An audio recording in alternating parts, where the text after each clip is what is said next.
નમસ્કાર, Shri education YouTube ચેનલમાં આપનું હાર્દિક સ્વાગત છે। મિત્રો, ધોરણ 5ની મારી લેખન પોથી બુકની અંદર પેજ નંબર 7 અને 8નું સચોટ અને સંપૂર્ણ સોલ્યુશન આપણે આ વિડીયોની અંદર જોવાના છીએ। મિત્રો, આ વિડીયોની અંદર આપણે સૌથી પહેલાં પાના નંબર 7 પર આપેલ ચિત્ર વર્ણનનું સોલ્યુશન કરીશું। ગુજરાતના આ પ્રસિદ્ધ સ્થળ વિશે માહિતી મેળવીને લખો। મિત્રો, અહીંયા એક ચિત્ર આપેલું છે, જેને કોમેન્ટ કરીને આપ જણાવશો કે આ ચિત્ર શાનું છે। સ્થળનું નામ રાણકી વાવ, પાટણ, ગુજરાત।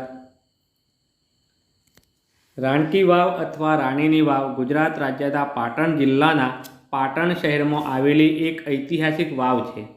આ વાવ પાટણ શહેરનું એક જોવાલાયક સ્થળ છે, જેને યુનેસ્કો દ્વારા વર્લ્ડ હેરિટેજ સિટી તરીકે ઘોષિત કરવામાં આવી છે, જેની દેશ વિદેશના હજારો પર્યટકો મુલાકાત લે છે।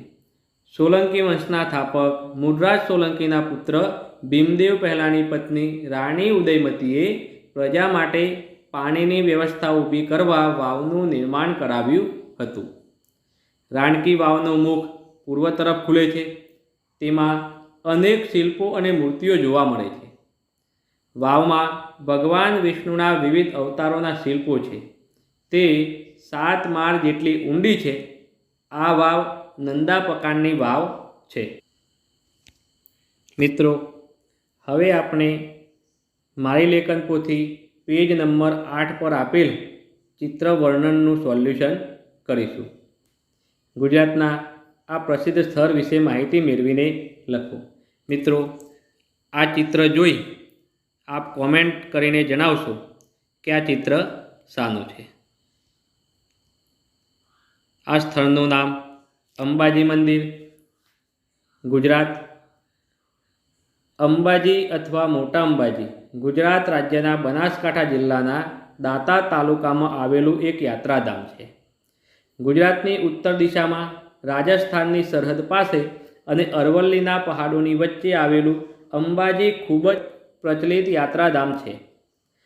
મંદિરમાં કોઈ દેવીની મૂર્તિની પૂજા થતી નથી, પરંતુ વિષા યંત્રની પૂજા કરાય છે।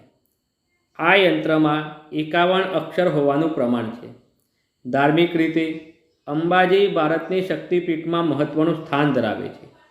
અંબાજીથી 2 કિલોમીટર દૂર ગબ્બરના પહાડ પર આવેલી ગુફા અંબા માતાનું આદિસ્થાન મનાય છે। મંદિરની ઉપરનો કળશ છે એ સંપૂર્ણ સોનામાંથી બનાવવામાં આવ્યો છે। મંદિરની આગળ મોટો મંડપ છે અને ગર્ભગૃહમાં માતાજીનો ગોખ છે। મંદિરમાં માતાજીના વાસ્તવિક સ્થાનકમાં માતાની કોઈ મૂર્તિ નથી, પરંતુ ગોખમાં એવી રીતે વસ્ત્ર અલંકારો અને આભૂષણો ગોઠવવામાં આવે છે જાણે કે વાઘ ઉપર માતાજી બેઠા હોય।